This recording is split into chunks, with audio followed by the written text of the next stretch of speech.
Snow lay as if it had been poured, soft and deep across the inner ward, tracing the bends of the well and the curve of the great keep's shadow. It clung to the arrow slits, rimmed the stables and smokehouse, and perched like a white bird upon the broken crenellations where stones blackened by old fire showed through.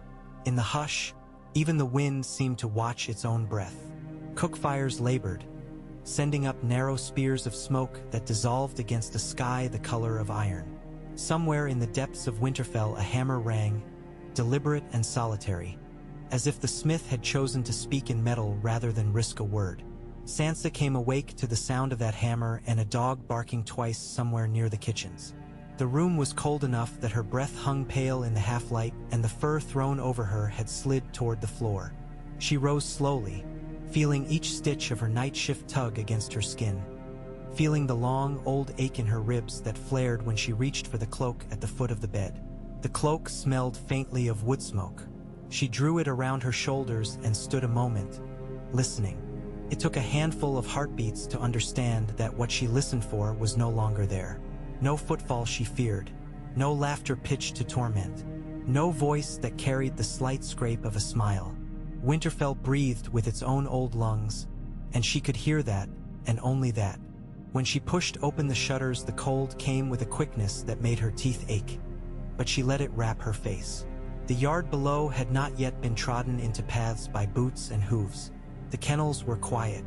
A boy from the kitchens crossed the hard white with a basket of bread under his arm, steam leaking through the threadbare cloth on top.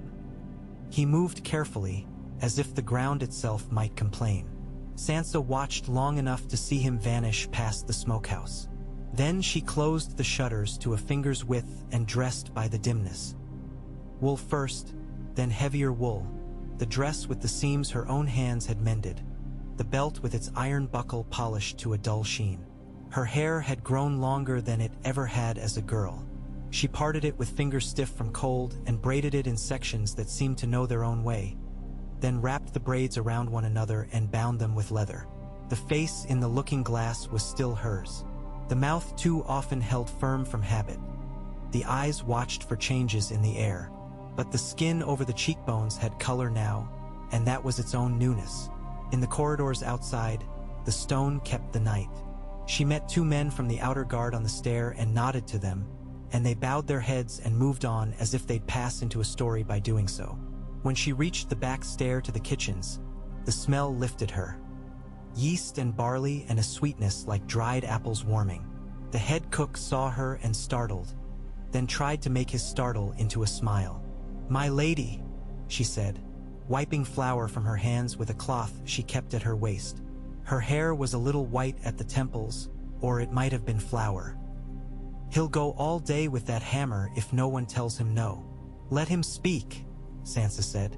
"It's not a bad voice to hear today." The cook nodded once as if confirming to herself that this was right. She gestured toward a pot where oatmeal simmered, thick and sullen. "If you would have something hot." "Only bread," Sansa said, "and send one of the girls with a trencher of it to the rookery.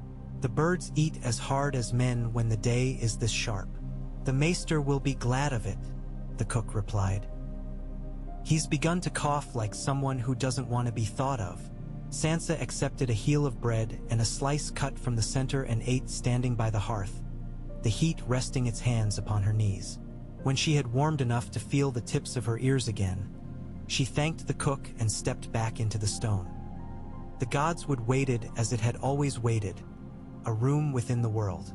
The snow there was undisturbed, caught in the cups of the leaves and the crooks of branches, balanced on the white limbs of the heart tree. The face carved in the heart tree had a mouth like an undone seam, and eyes that always seemed on the verge of opening further. When she first returned to Winterfell, Sansa had found herself unable to go more than a few feet into the godswood. The silence was too full of names, but time taught her to step into it and breathe through the ache. And so she did, and had done each day since the wolves were raised again over the gates. She crossed the little wooden bridge slowly. The stream below ran dark as iron, pushing aside lacework ice in a whispering. When she reached the tree, she did not kneel at once. She reached for the trunk with one gloved hand and rested her fingers against it as she had done when she was a child, and tried not to cry over a pin jabbed into a finger or a torn dress. The bark felt like skin in winter, dry, careful, faithful. "I have decisions," she said softly to no one and to the red leaves above. "I am made of them now." She did not ask the gods for permission or rescue. She asked for clarity, which is one of the forms of mercy. Snow creaked faintly behind her. She did not mistake the sound. The hard footfall of a boot dragging a little on the left. The breath held and then released as if it must be measured. The way the body makes its own apology with each movement when it is rebuilding itself. "Theon," she said without turning. "My lady." The voice was thinner than she remembered. There were places in it where words might fall through if not watched. He did not come any nearer than he thought he was allowed. She could feel his distance in the air. It was the exact weight of a silence that had kept a soul alive. She turned, finally, slowly, because haste was the old language and she had given it up. He stood where the snow shadowed him blue. He had a cloak of rough wool over a plain gray tunic. The tunic had been mended at the shoulder with black thread by someone who had cared enough to make the stitches very small. His hair was close-cropped and grown uneven since. His face. She could not defend herself against the quick memory of him as a boy. The grin he used like a knife to carve himself into a room. The eyes burning with sea and pride. That boy had burned away. The man before her wore his bones the way a storm rack wears a coastline, with signs on him of tides and rocks, but still himself. The scar at his temple had not faded, and the line of his jaw was too sharp, as if he had bitten away at everything that had once been soft. "You're early," she said. "I didn't sleep," he answered, and the words carried no drama. "I thought it better to be out of bed before my thoughts made a cage of it." She nodded once. "Walk with me." They moved slow together under the branches where old snow had become part of the wood. The world held in a single sound, the stream talking to itself, making sentences no man had made for it. "I asked you here," she said, "because there are things that cannot be done in a hall crowded with eyes. I will hold a moot before the week is out. The houses are answering, some quickly, some after a pause. They will come and say they were delayed by roads and weather, and some will be speaking true." He listened with his whole body. She watched how his shoulders tilted toward her, how his left hand curled as if the fingers would keep themselves from running. "They will expect a reckoning." He spoke the word as if it were a knife taken from him and handed back now, as knives sometimes return to those who have survived them. "They will expect judgment," she said, "and justice, and meat, possibly in that order. They will expect me to ask of them, and I will. I will ask service and grain and sons and daughters to be fostered as tokens better than silver. I will ask patience in a season that does not have much of it to spare." She stopped and turned to him then, because the next sentence belonged spoken to his face. "And I will ask you to stand beside me." The wind came, slipped between the trunks with a dagger-maker's tact. Theon tilted his head as if he had not heard rightly. It occurred to her that he had learned to doubt the meaning of words for his own preservation. She waited. "What would you ask me to be there for?" he said at last, very carefully, as if the syllables were stepping stones and he could not be sure of which ones were loose. "To be what you are," she said. "Not what you were told to be, not what others used you for, not the boy who hurt what he loved without admitting to himself he loved it, and not the man who had his name taken. To be Theon Greyjoy, fostered in Winterfell of the Iron Islands of the North. To be both things is the truth, and never again its enemy. You would have me stand where the knives can see me," he said. Now there was something like a smile, but it was a broken thing. It tried to be clever and managed honest instead. "There are men who will only accept justice if they are allowed to sharpen it on me. Some will thirst for your pain," she agreed, "and some will watch for it and feel safer if you are permitted to remain breathing and miserable. But that is not the reason I ask. The North has memory, not only of wrong but of kindness and fault and the tangle of both. I can talk to that memory as the Lady of Winterfell until my throat bleeds. Or you can stand there with me and speak to it with what you have become. I cannot give back what was lost, Theon." neither can you. But we need bridges over what we cannot give back. You are one.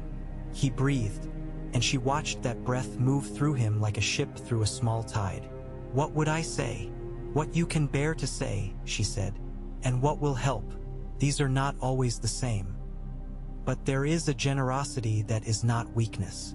If you can find it in yourself, they will hear it, even those who pretend not to. And they will measure me by whether I used you to hurt them or to offer them something they cannot take by force. They had come full circle to the heart tree again. The face looked as it always had.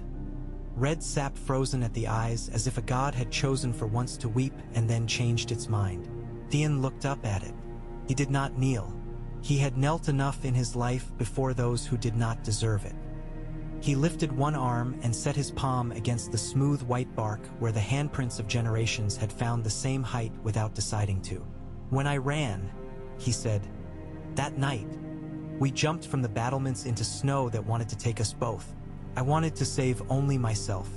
I told myself I did not, but I did.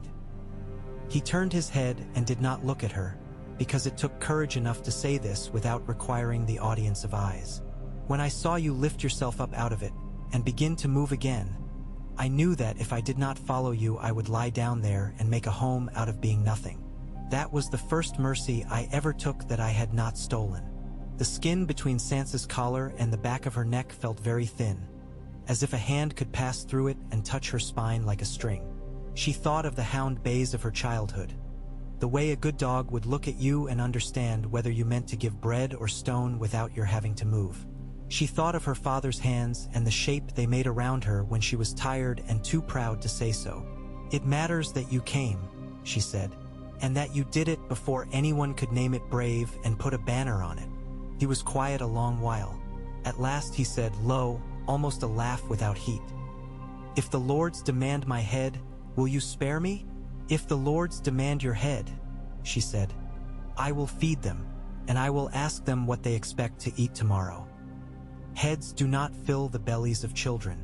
I will make them remember that we are not in the habit of weakening ourselves in winter for the pleasure of old injuries. He looked at her then. She saw gratitude flicker and vanish as if it were not permitted to linger. Something else replaced it, a steadiness he had not possessed when he was young.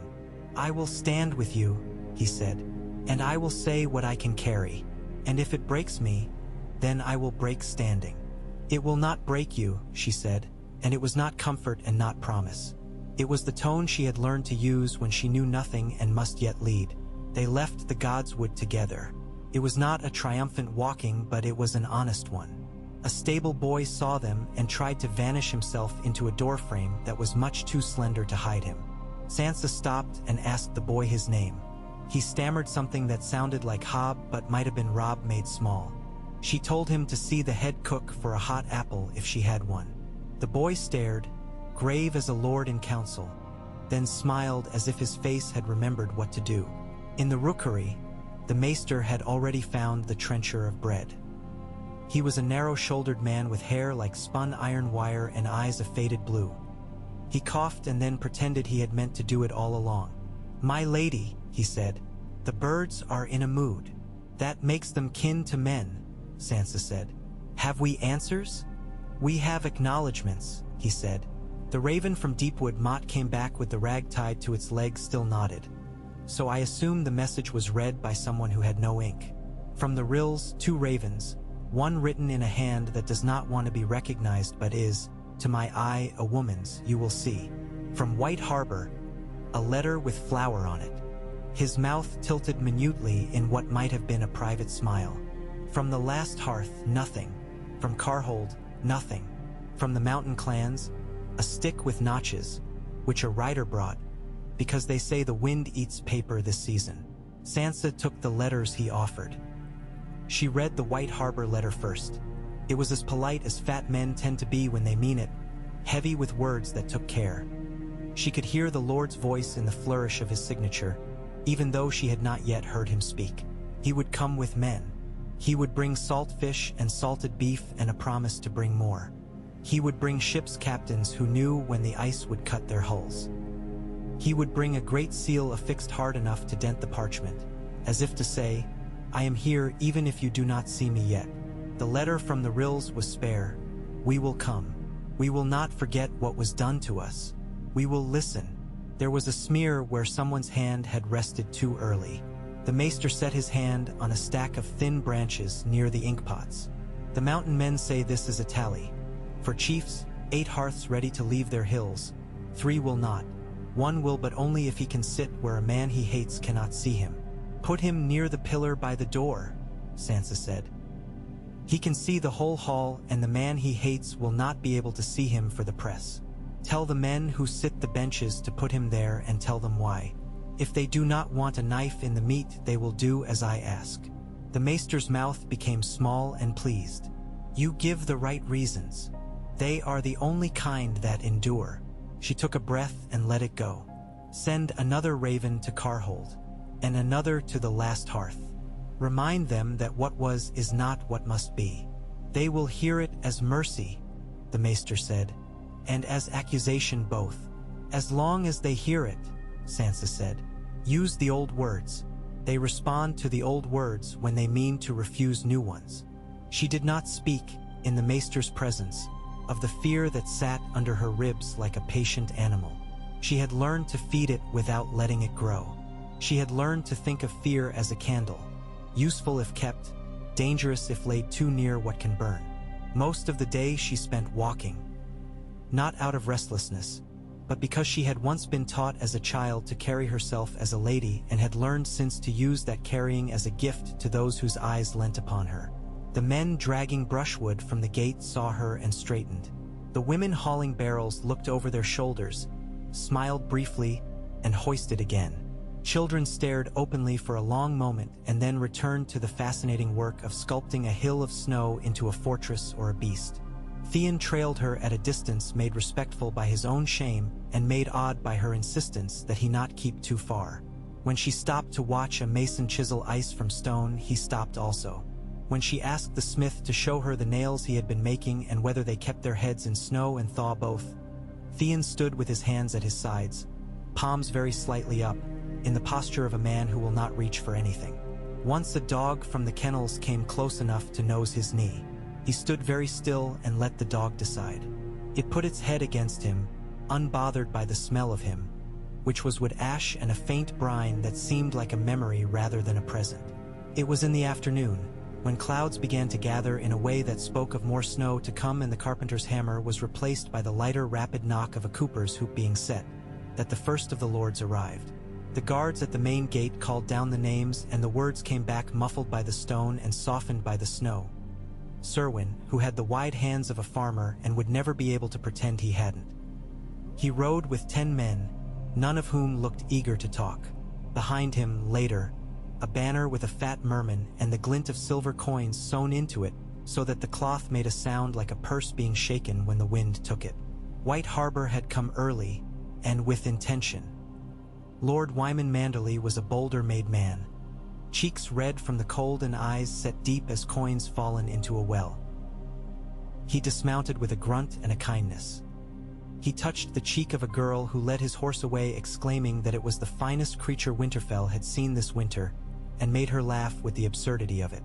He embraced Sansa as if he had never held a grudge in his life and said that the gods had given them the cold so that when warmth arrived men could be grateful and not pretend at indifference. His men were silent as seals, their beards crusted with ice, their breaths making a short-lived fog around them. Theon stood off to the side and watched. He watched as if memorizing, not out of envy but as a scholar memorizes the structure of a difficult poem. Manderley's eyes found him after a moment, and they did not flinch. They did not burn either. They simply looked, a long look calibrated like a sea captain checking a compass. He nodded once, a movement that acknowledged both of their histories, and then stepped past them. "Come to the hall at dusk," Sansa told the Lord, and he bowed as much as a great man in winter clothing can bow, and told her that his cooks had brought spiced cider and a thing made with bacon and chestnuts that might win forgiveness for almost anything. She smiled and told him forgiveness was not on the menu, but she would take bacon. More banners, green and rust the Riswells, the stiff white sword of the Stout, a square of dun cloth marked with a handprint dipped in dye from the mountain clans, brought by two men who smelled of smoke and moss and deer fat, and who did not like to look upward at the stone. Supper that night was an honest thing. The hall was crowded with bodies and breath. The great hearth devoured logs as if it were itself a hungry man, and the heat pushed back the drafts so that the banners kept their own stillness. The benches were filled with men wearing their houses in their faces rather than on their sleeves. There were crumbs on the table, which Sansa liked. A table without crumbs is a table without appetite, and she did not trust it. She sat in her father's chair and did not let herself touch its arms. She kept her hands on the tabletop where everyone could see them and see that she was not, just then, holding anything cruel. Theon stood to her right. There had been a question in the placement of it. She had left it to Theon and the maester. The maester had suggested Theon sit 2 steps behind and 1 step to the side, close enough to be seen but out of easy reach if a man threw a knife. Theon had chosen to stand. "I belong standing," he had said. "If I must become a piece of furniture to be safe, I am already dead." The noise of men eating together is its own language. The scrape of wood on stone, the clack of a dropped spoon, a laugh caught and cut short, the steady hum of a lord and his nearest captains talking as if their words might change the direction of the next storm. Sansa let the sound fill her so that she could see which part of it faltered and where she might lay a steadying hand. When the first course had been taken away, an onion soup thick enough to hold a knife upright in it if a man were foolish enough to try, and the second, salt fish that tasted of a day when the sun had made promises it had kept.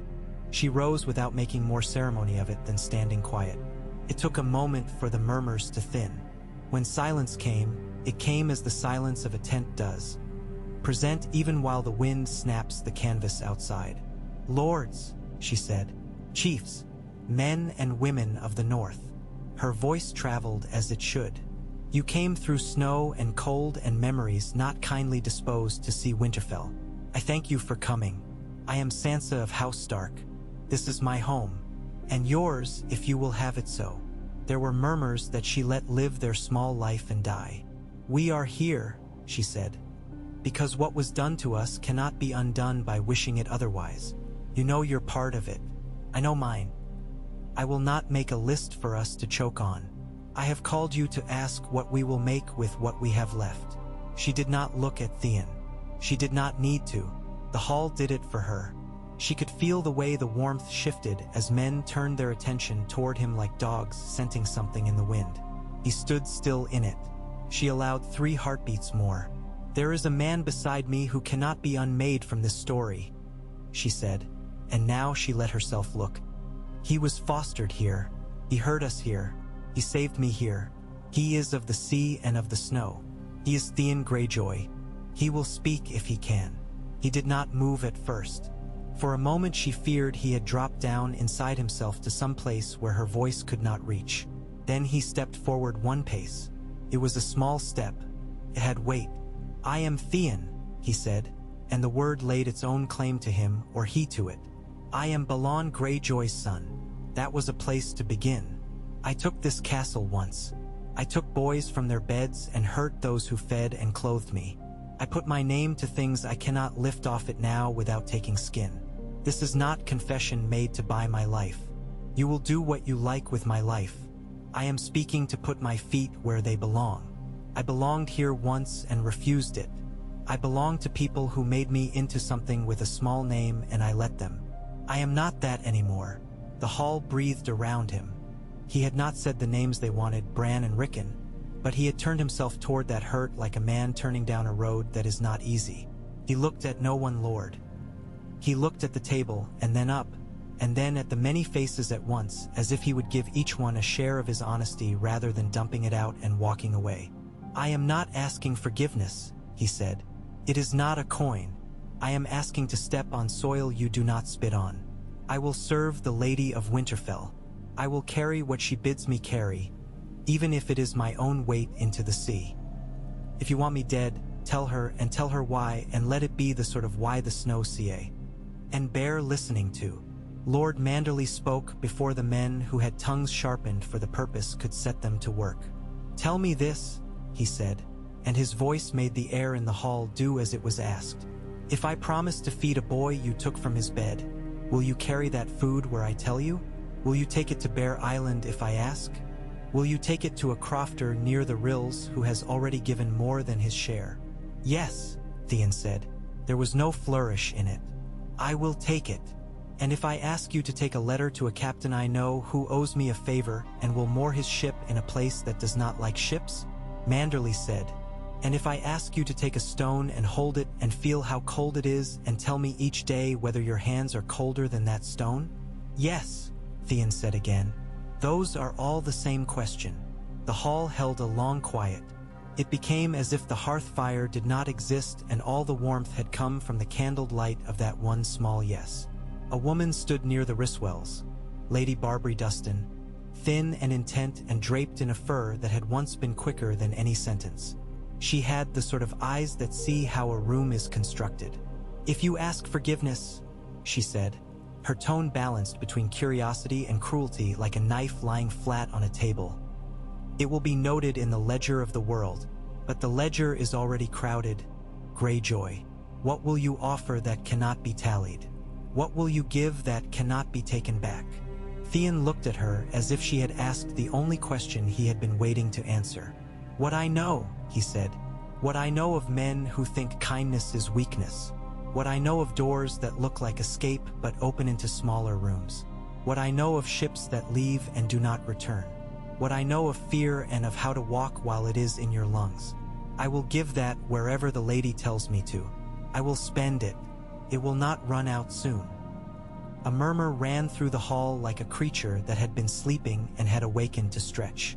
Not all of it was acceptance, but some of it was. Sansa let that breath move, then caught it in both hands. There will be judgments, she said, and found the words steady while the part of her inside that was still a girl hoped the knot she had tied would hold. Men who held knives to the throats of their neighbors will answer for it. Houses that kept faith will be honored. Houses that broke it will be asked what faith they wish to keep now. But hear me, I will not spend our strength for the pleasure of seeing a man's blood steam on snow. The winter will take enough of that from us without help. The North has always been poor and proud. It will not be poorer and prouder at my command. Some lord at the far end of the table said, "What of Carhold?" And another said, "What of the Umbers?" And a third said, "What of Bolton's men who were ours before he bought them and will be ours again if we let it be so?" And the hall took up those names like a litany of trouble. Sansa raised a hand and did not raise her voice. "Letters have gone," she said. "More will go. If they do not answer, we will go ourselves. We will take oaths. We will give hostages and take them, not children to be broken, but daughters and sons to be fed and taught the old songs until they are our own. We will ask for grain from where there is grain, and wood from where there is wood, and we will send men to cut and haul where there are hands and backs but no trees. We will do as men and women do who expect to be alive in spring. That is the war I will fight first. If you came to me for a hanging, go to the rafters and see how many ropes you can spin from what you have brought." The maester coughed. The sound traveled like a small bird through a large room and then settled. Manderley laughed, not kindly, but with respect.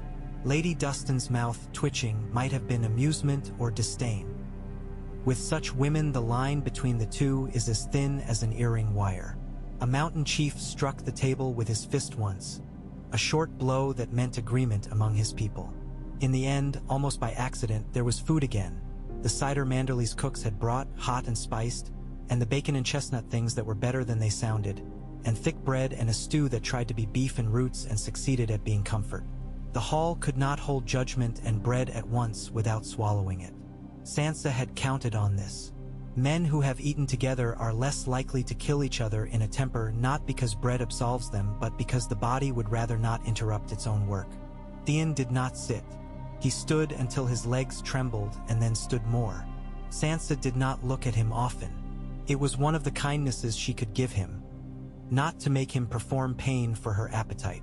When the hall had thinned a little and the heat had sunk into the stone instead of being something that hammered against the skin, she touched his sleeve lightly and led him to the small door that opens behind the high table and down a corridor that knew the footsteps of Stark generations well enough to find the rhythm of their walking in its own memory.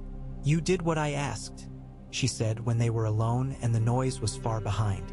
I did what I could, he said. You asked me to speak what would help and what I could bear.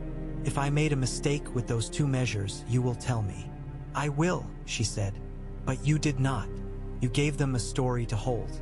Stories are what men hand to each other over a fire when they think they are handing wine. He leaned briefly against the wall. She had learned to see when a man set his weight upon stone not in indolence but because the stone was friend and witness. What will you have me do next? She already knew, though part of her had hoped the knowledge would choose a different hour to come forward. There are ironborn left on the stony shore, she said. They were left there when your uncle thought the north was a purse he could dip his hand into whenever he chose. They raid because that is what they were taught to think living is. They will not stop if I ask them. They will stop if they are given something else to be proud of and someone to refuse to disappoint. He did not pretend he did not understand. You will send me, he said, and the words had a shape like a ship's keel. You will send me to tell men who will not believe me that I am who I say I am and that they should do what I tell them. I will send you with men who are not fools, she said. One of Manderley's captains who knows the shore. A woman of the free folk who is good with a spear and better with a story. And a boy from White Harbor who has not yet decided to hate anything and will make friends with anyone who speaks first. You will go to the villages and to the rocks and to the caves where men stash what they have stolen. You will tell them there is a winter queen in Winterfell who will pay them in iron if they help haul wood and pay them in salt if they help cure fish. You will tell them there is honor here that can be theirs if they come in from the cold. They will ask what I am doing there, he said. It was a simple statement, the kind that does not need a reply, so she did not give it one. He smiled for the first time without it looking like a piece chipped from bone. And I will tell them I am coming home. In the days that followed, Winterfell became a loom, and Sansa wove. Men were sent out with tally sticks and returned with the news of which crofters kept goats still and which had lost theirs. The storerooms were opened and measured, not merely counted but considered. What could be stretched with barley? What must be eaten at once lest it spoil? What could be swapped without cheating anyone of dignity? She walked with the reeve through the winter town and asked the names of children until she had so many that one day she stopped and confessed to the reeve that she could no longer hold them in her head, and he smiled and began to teach her a trick. He taught her the names and families. Stack them, he said, as a man stacks kindling. Rob and Hob and Haba and little Bessa in the house by the well. 3 boys and a girl, 1 who runs and 3 who fall. Now you will not forget them. She sat with Lady Dustin and did not let herself hate the woman for the pleasure she took in recounting old slights. She met that pleasure with a different kind, the kind that comes from arranging the world so that future slights will be impossible. If I give you 20 men to take wood from the tall stand of beech near Barrow Hall, Sansa said, will you send me 20 sacks of barley ground with your own mill and marked with your hand so that a man can say, Lady Dustin fed me? And if I do not? Lady Dustin said, amused, dangerous. Then when men ask who solved the hunger at the crofters' huts, they will learn to answer with another name. There are many names to choose from. Lady Dustin stared, the look of a woman watching a wolf show its teeth not in threat but in possession of a bone. You grew in hard soil, she said, without admiration and without scorn. Very well, I will be generous and write my name large upon it. Lord Manderley proved himself as practical as he was loud. He would sit with her at night after supper when the hall had thinned to a few men sleeping in their cups, and she would say, if I had a ship that could break ice with its own hull and a man who would sail it to a cove 2 miles north of the pine trees near the Flint Cliffs. And he would say, as if bored of hearing himself be wise, you do not have that ship, but you have a man with a sledge who is not afraid of the dark, and he can meet another man with a dog at a place they both can name, and between them they will drag what you want where you want it. Theon made ready. He did not carry a fine sword. He carried a short knife and a long patience. He wore a cloak loaned to him by a man who had a brother dead and no more use for the cloak's warmth because the dead are past shivering. He gathered the free folk woman, whose name was Rowan and whose hair was the color of wood left out in weather. She looked at him without admiration and without the eagerness to despise him that had become familiar and therefore comfort of a kind. If you fall, she said in a voice that reminded him of crows at daybreak. "I will take the knife from your belt and use it. That is what a good companion would do," he said. The boy from White Harbor was named Tom. He had hands too big for him and the look of someone whose foot would strike something a second after he thought he had lifted it high enough. He brought with him a coil of rope and 3 cheeses and a certainty that if he were kind first, the world would be kind back eventually. He was dangerous and he did not know it, not because he could kill but because he could live and show others they might. They left in a gray morning before the sun had decided if it would show its face at all. Sansa stood on the wall walk and did not wave. She held the stone under her hand the way a captain holds a rail and counted to 20 in her head and then turned away. It was not power that kept her spine straight. It was the knowledge that if she bent now, she would not be able to rise with the ease she wished the men below to believe she possessed.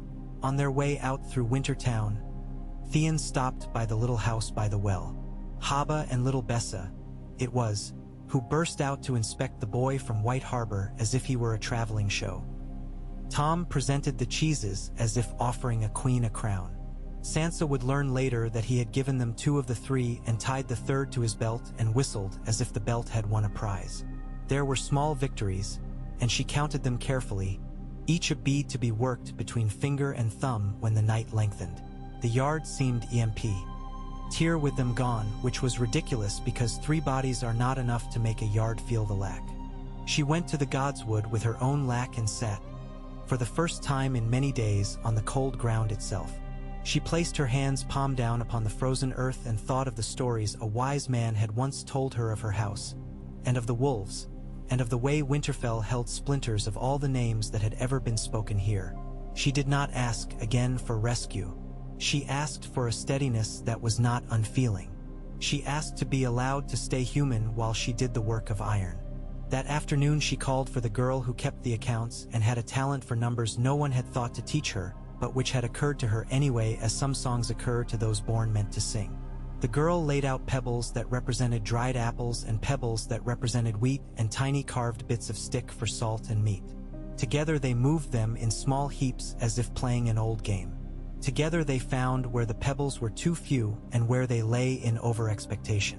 Together they wrote letters with careful words meant to shame no one and to let pride sit at the table while doing something useful for once. At night, a raven came from Carhold with a single sentence that said nothing and contained too much. The words were bound tightly, as if the writer had kept from writing other sentences by holding his own wrist so it would not move. "We will send 2 sons to Winterfell to learn again what is to be remembered." It was the sort of sentence that could mean anything. It was enough. The days were work and the work was days. They stopped being separate. Sansa would wake and taste iron in the air and know that the weather would turn by afternoon, and that the men mending the north wall must be told to finish and come in early or risk getting caught on the scaffold with ice making fools of their boots. She learned the smell of barley stored in a place that had got damp and when men were lying about how wet it had got. She learned the names of women who could be trusted to split up a side of pork without pretending one household had grown 2 new mouths just for the pleasure of having more. At times bitterness arrived, as it does, with no invitation but the one's memory had sent long ago. She would be halfway down a stair and catch herself listening for a voice she now only heard in dreams, the one that had called her little bird as if she were both precious and small, and she would close her hand around the feeling and not let it spread. Other times, when she laughed at some ridiculous thing Tom had said in his letter. He had written one, ridiculously quickly, tied to a raven's leg by a woman who had never tied such a knot before and had done it with pride. She would feel the laugh in her body like spring water and think, this is not a betrayal of any dead. This is the living honoring the dead by refusing to impersonate them. Theon's letter was drier. We found a cove with boats in it that do not mean to be known. Men watched us with faces that were like stone that had learned to look back. I spoke their names to them and they did not pretend not to hear me. Rowan spoke and they did not pretend not to be afraid of her. We have a place to sleep that does not call itself a place to die the way some places do. We ate fish that tasted of knives and were glad of it. If I come back with fewer men than I left with, it will not be because I did not run when running was right. He did not say I am afraid and not ashamed of it. He did not need to. Another letter said, lighter in the hand and written at odd angles as if Tom had found himself a seat on a rock and could not keep his feet from falling asleep. We saw a seal that looked at us like a priest who has found a new sin and isn't sure if he's pleased. The Ironborn here are as hard to like as everyone says, but then one of them pointed at my boots and said they would be better if I stuffed seaweed in them, and he was right, and afterwards we laughed in different languages and it was almost the same. Theon is made of stories now. He tells one and then doesn't say anything for a whole hour. Rowan told me not to try to fill it, and I did anyway, and then wished I hadn't because the hour had been its own animal and I scared it away. The accountant's pebbles shifted in the opposite direction. Manderley sent more salt fish. Lady Dustin sent barley, her name written large. Serwyn sent 6 men with axes and 2 with sledges. The mountain clans sent notches rather than parchment, and the notches were deep and plain. We have done what we said we would. We will do more. Bread became bread again and not politics. Sansa began to think that if she could scrape enough of these small survivals together and lay them in a row, men would end up standing beside them and remember themselves. If she had been another woman, she might have let herself be pleased enough to soften. She did not. She kept the sharpness of her mind keen as a bone knife. She looked for the kind of trouble that walks with its shoes off so you cannot hear it coming. On the 3rd night after Theon left, Maester Wolken came to her chamber with a letter he held as if it might bite. "From the Vale," he said. And in those 3 words he gave her all the caution a man can give without telling a lie. Sansa broke the seal and held the paper to the candle's light. The writing was elegant and very firm. It reminded her of a tutor who had once corrected her hand by taking her fingers between his. It spoke of a lady who meant to be a friend and a protector when it pleased her and when it did not. It offered men in exchange for certainty on matters that were not to be written on paper. It asked after her health in a line that meant, "Can I control you?" She folded it back along the crease and set it on the table and put her palm on it as if loving it might make it honest. "We will answer," she said. "Later, after the moot, after I know how loud my own house will speak." "Wise," the maester said, which meant he thought her brave. She had learned to translate him. He left. She sat with the letter untouched by the fire until the ink blurred slightly simply from the heat in the room. She imagined the Vale, those mountains, and the men who had never had to bend to a winter like this one. Their dreams were made of green. She imagined what it would be to ask them for anything. She decided she would ask them for nothing of a kind that could be held in a man's fist. The moot was 3 days later. She made it as unceremonious as a coronation can be. She did not dress herself in anything new. She wore gray and a strip of white fur at her collar that had belonged to her mother, and a knife at her hip that had belonged to no one but a kitchen drawer and now belonged to her. The hall filled in as if men had been poured into it. The mountain chiefs were placed as she had arranged. The one who would stay if he could sit beyond the sight of the man he hated had the pillar at his back and an angle of the room that permitted him to watch everything while feeling unseen. He ate 3 meat pies and made eye contact with no one. She let the Lord speak, which was sometimes the work and sometimes a test. They spoke of who had lost what and who had lost more. They spoke of an enemy that had many faces and was therefore useful to mention when a man wanted to draw attention away from his own. They spoke of the wildlings, and she answered in the tone one uses for stubborn cousins who have built a house next door and insist their door be painted red. "They are not the reason your child is hungry," she said, when a lord with too much hair on his face and too little on his heart tried to make them such. "Nor the reason your barn burned when it was obvious to anyone with eyes that you stacked hay too close to your own fire. We can share with them or we can fight them and bleed soft where the snow will drink it. Choose according to which story you wish your grandchildren to tell of you."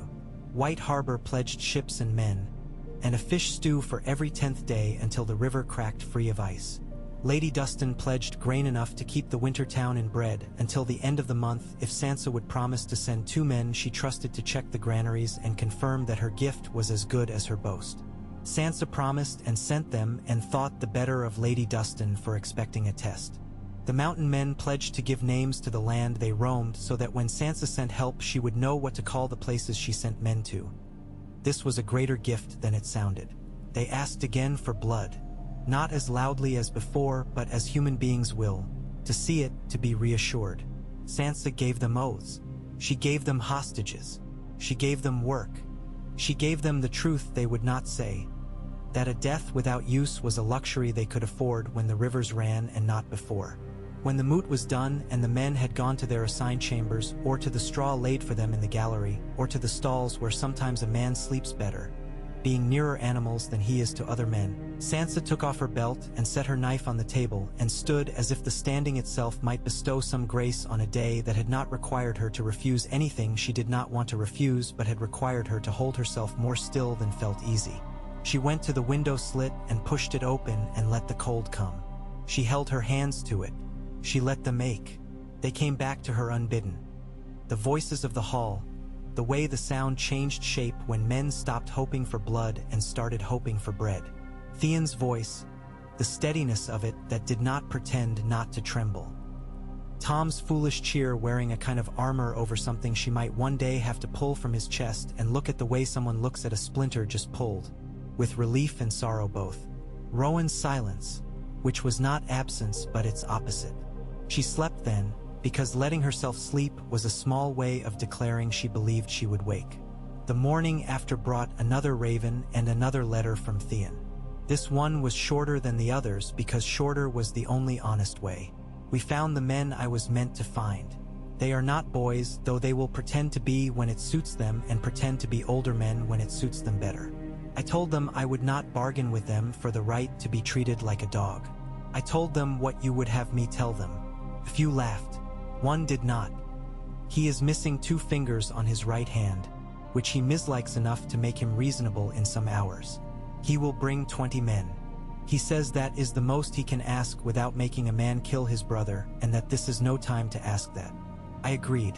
We will return by the long way because the short way has edges on it, and I have had enough of edges. He had signed his name, and below it, as if it were an addition he had fought with himself to make and lost the fight on purpose, had drawn a line. I have learned to sleep without waiting to be wakened by fear.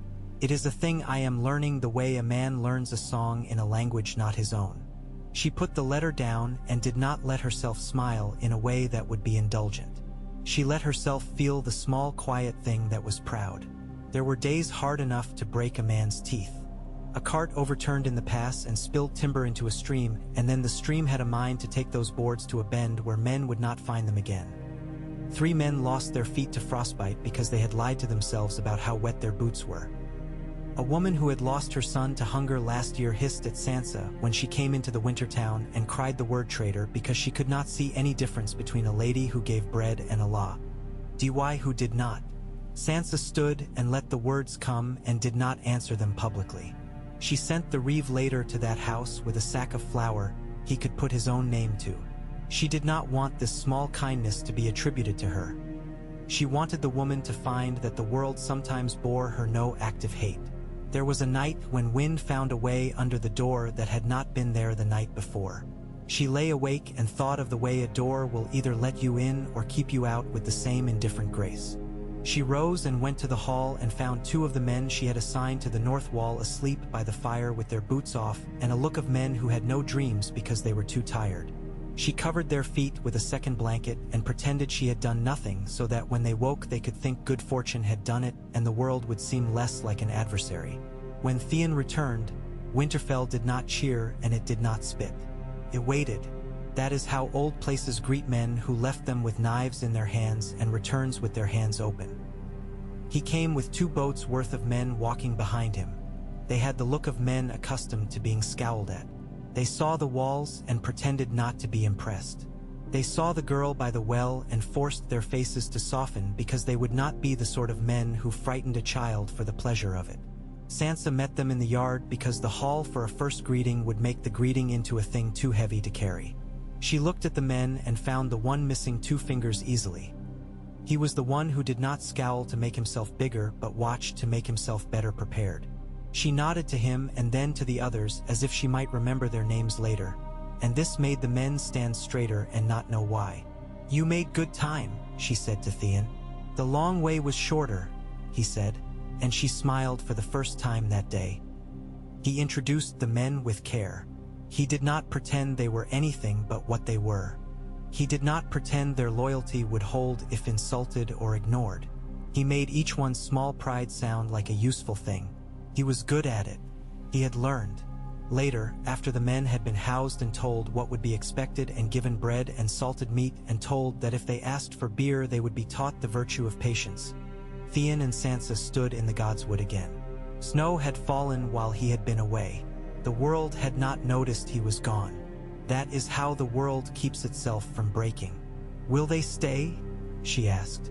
"They will stay until leaving is easier," he said. "If you let them be men and not trophies." "I do not display skulls as a pastime," she said dryly, and he nodded. "You will call another moot," he said. "You will stand me there again. You will let them ask if I am becoming their dog. You will let me answer without barking." "That is an ugly image," she said, and he did not apologize for it. She liked that. "I will give you this," he said after a moment. "From the shore. There is a boy among the raiders who is not a boy but is treated like one because it pleases men to pretend they have not grown old around him. He has a name and I will tell it to you when I can be sure it will do him no harm to have the Lady of Winterfell know it. He knows the caves where a certain amount of grain is hidden and the path through the rocks where a horse can walk though a man would have sworn a horse could not. He will tell it if he is asked by you and not by me, because he has decided on this without knowing it. I will be here," she said, as if that were a promise not only to him but to the place itself. The days turned again. The ledger of the world was filled one line at a time with the work of survival. It is never as glamorous as men would make it after. Then it was simply heavy and cold and necessary. Sansa found that she was more comfortable with men when they were doing something with their hands. It steadied them to see that she was watching them put a yoke on a sledge or make a knot that would not slip. She learned a new way to braid rope from a mountain man and a new way to haggle from Lady Dustin and a new way to say no that did not make a man feel diminished but made him feel useful. Visitors came from places that had never sent more than a sealed letter before. A man from the Neck who brought with him a thing like a reed pipe made to call birds, as if he intended to charm the winter off the trees. A woman from Bear Island, as sharp and straight as the spear she used to lean on while she spoke, who told Sansa that what she was doing was the work of a war she could win and did not congratulate her on the parts she had already accomplished because that is not the way Bear women show respect. Sansa took this with the grace of a woman who had grown up needing to read love in strange handwriting. It was sometime in the week after Theon returned. Time had gone strange. Days were little and long all at once, that Sansa woke in the dark to the sound of someone moving outside her chamber door. It was not stealth. It was not fear. It was a man trying to find his way as if he could not remember where the floor was. She took her knife. She did not call out. She opened her door and there was Theon with his hand on the stone, as if the stone had promised to guide him. "I dreamt," he said. "I was under the water and someone called me by a name I had made for myself when I thought names were prisons. I came to tell you because I have told no one else anything today." She stood halfway in the doorway and halfway out of it. She kept the knife low so that if he noticed it he could be grateful and not shamed. "Come to the fire," she said. He did. He sat on the floor without being asked. She poured water from the jug and handed it to him, and he drank it as if his mouth had forgotten what water was for. He looked into the flames, with the concentration of a man looking into a mirror and trying to find a feature that has shifted slightly. "I have forgiven you," she said. She did not know she meant to say it until she heard herself say it. "Not to erase, but to make room for us to move. I am saying it now because we have been doing it without naming it, and words sometimes like to be included in the work." He did not weep. He did not look relieved. He looked as if someone had given him an axe he had earned and told him, "That is yours." He bowed his head. When he spoke it was so low she had to lean to hear. "I will not ask you to forgive me again, then. I will not keep that door open and let the cold in." "That is one of the best sentences anyone has ever said to me," she replied. In the morning she was in the yard when the boy from the stony shore arrived. The one who was not a boy and was treated like one. He had a scar across his mouth like a second smile and the easy swagger of someone who had fascinated himself. He looked around the yard as if he were in a dream he had been told he would have one day. Theon put a hand on his shoulder and brought him forward and said his name as if presenting her with a token he had kept warm under his tongue. I know the places where food is put so that men can tell themselves they do not have to share it, the boy said without preface. I know the path the men with names take when they do not wish men without them to follow. He had the eloquence of hunger. It lets men speak and makes them brave. If you are as you are told to be, I will show you. If you are not, then I will have told the truth to a stone. I cannot tell you what I am, Sansa said. I can show you. If I am not, you will see it. Good, he said. I do not like words. They can be made to say too much. He was valuable for many days.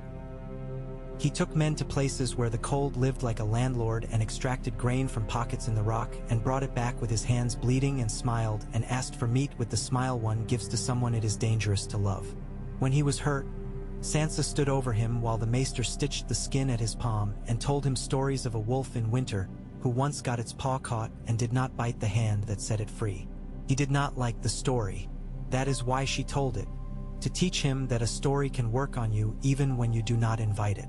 He slept that night by the kitchen hearth and was not stolen. Sansa counted that as victory more than any oath spoken in her hall. Theon moved through Winterfell now as if he were wearing a coat that fit him. He did not apologize for his presence with each step. Men had begun to speak his name without adding words to it like wait. He did not attend every council. He attended the ones where his knowledge of a man who would refuse a bribe because he'd refuse anything that smelled like a decision was needed. He had become good at telling when a man felt the wind turn in a room and would adjust his hat to it, and when he would pretend the wind did not exist. He would say small things and then let them sit on the table like stones, and often those stones were what the plan rested upon. Sansa allowed herself one evening alone with her embroidery frame.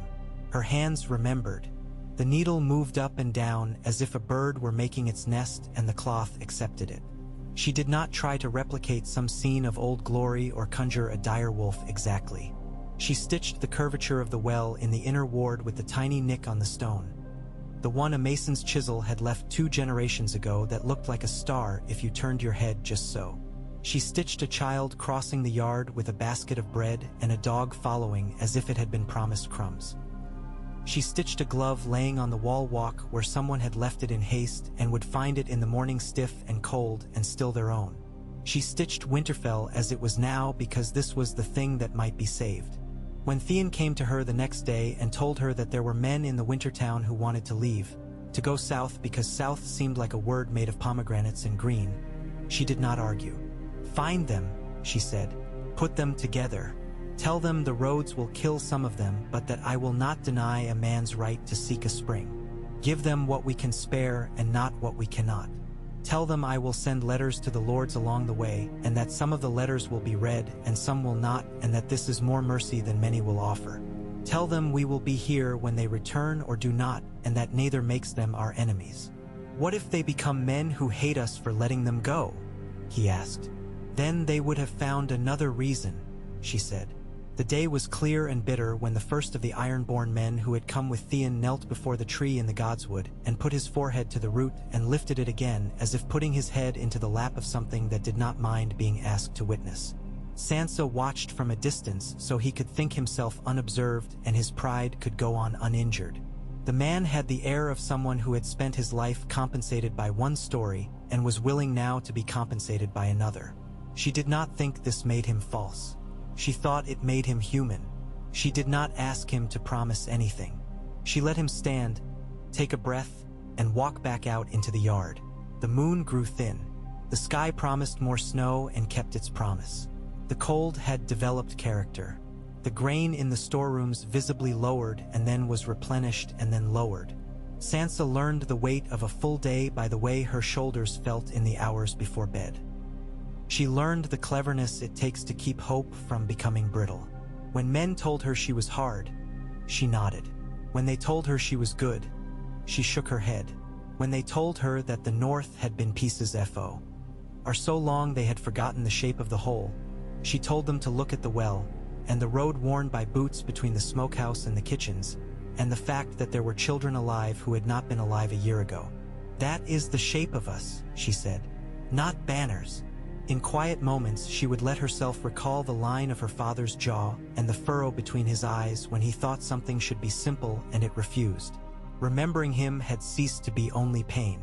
It had become a place she could stand. She thought sometimes she felt bran in the tree or in the air or in the simple happenstance of a bird's flight crossing her view at the precise instant a question answered itself in her head. She did not say this to anyone. It was enough to be aware in her bones that the past might still be present in ways that required no proof. The fragile and the strong lived side by side. Theon brought to her a woman who had stolen bread because her baby's mouth had forgotten how to suck, and stealing was a thing her hands could do without thinking. Sansa had the baby brought to the kitchens and given goat's milk and a spoon, and the baby learned again, which is another way of saying the world took pity.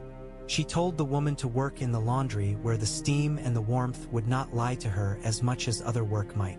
She told the reeve quietly that if the woman took again, it would be because someone had not done what they had said they would, and then Sansa would steal from them herself. When word came that the Umbers had broken their silence and would send a man with a message, Sansa felt a complicated gratitude.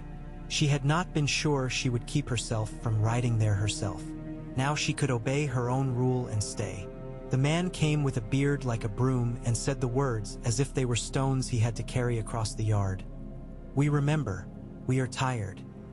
We will feed you if you will send us men to help us cut and men to teach a boy, whose father is dead, how to count the sheep without lying to himself about wolves. If you will not send men, we will not feed you. If you will, we will." Sansa agreed and sent men and made sure they were men who liked to teach boys to count and were not thinking only of wolves. The second moot found the hall warmer not because the fires were bigger but because the men were. They had eaten and done work together. It changes a room. Sansa spoke less this time. She let others speak. She watched Theon watch them. She saw when he tilted his head to catch the thing not said. She reached under the table sometimes and touched the wolf carved into the wood there, worn smooth by generations of fingers doing the same thing. She told herself she was not calling for help. She told herself she was saying hello. At the end of a long day, when the last of the lords had gone and the only sound left was the snap of a log and the scuttle of a mouse that had discovered the heartbreaking pleasure of trying to live in a hall made by men, Sansa stood in the empty place where voices had been and closed her eyes. She remembered the feeling of a hand in her hair that did not mean to hurt and the sound of the river under ice and the way Theon's voice had not failed itself when he stood before men who would have liked to be the ones to see it fail. She opened her eyes. "Tomorrow," she said to the empty room, and her voice did not feel lonely in it. "And the day after, and the day after that." The cold did not answer. It did not need to.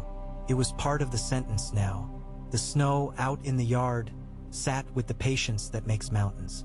Somewhere beyond the wall, Theon was speaking under his breath to a boy who would one day not be a boy, and to a woman who had learned to sleep with her spear, and to a sea that did not know its own mercies. Somewhere in the kitchen, a girl took a loaf from the oven and set it on the wooden bench and listened to it crackle the way bread does when it forgives the baker for what heat it has endured. Somewhere in the tower, a raven shifted in its sling and dreamed of a sky without knives in it. Sansa moved through Winterfell like a hand through cloth, not tearing it, making its shape plain. She stepped onto the wall in the morning and counted men without thinking of numbers, simply by the weight of their footsteps when they moved from foot to foot. She stood in the God's Wood at noon and let the quiet press against her until it did not feel like pressure but like a friend leaning its shoulder to hers. She went to the hall at night and looked at the chairs and saw who usually sat where and considered which pairings would make a better conversation and which might prevent a fight that would leave a scar in the room the way some arguments do. She let herself imagine the spring not as a promise the weather would keep but as a room they were building together. It would have walls they had pulled from the forest themselves and windows they had instructed to face the right direction. It would have a floor that creaked a little in the place where Tom would step on it and make some sweet clumsy apology and make men laugh without realizing they had decided to be kind. It would have the smell of barley and soap and wool and the sound of a child using a word for the first time and deciding to keep it. It would not be perfect. It would be theirs. Near midnight, when most men slept and the wood popped as if agreeing to do more work tomorrow, Sansa sat in the high seat and folded her hands. She could feel the small places where the skin had roughened from the yarn she had pulled, the rope she had knotted. She thought of her father. She thought of her mother's red hair in light that had not been winter light, and of a needle in her own hand long ago and how it had taught her patience. She thought of Theon and of calling his name across a hall full of men and hearing them stop and listen and not put their hands to knives. Forgave, oh you, she had told him, and in saying it had offered the North a word she meant for them as well. Not to erase but to make a road. You cannot travel on an apology alone, but it keeps your feet from freezing. The night turned toward morning. The candles died with their customary grace. The coals banked themselves. The stone remembered all it carried. Outside, beyond the wall, beyond even the trees and the fields and the roads that are really collections of memory, the world held its breath and exhaled. The breath made the frost grow small shining teeth on the pump handle and the sled's rope. When sleep came, it came not like a thief but like a friend who knows where you keep your spare key and lets himself in so that he can make a fire before you wake. Sansa slept in that knowledge. Theon slept that night too, and did not startle awake. Tom dreamed of seals making fun of him and woke laughing quietly, the way a boy does who has not had to fear his own laughter for some length of days. Rowan lay with her spear against her shoulder, and the weight of it, habit and chosen and good, kept her anchored to a world she sometimes mistrusted and had learned, here, to trust a little. Winter had not softened. It had not surrendered.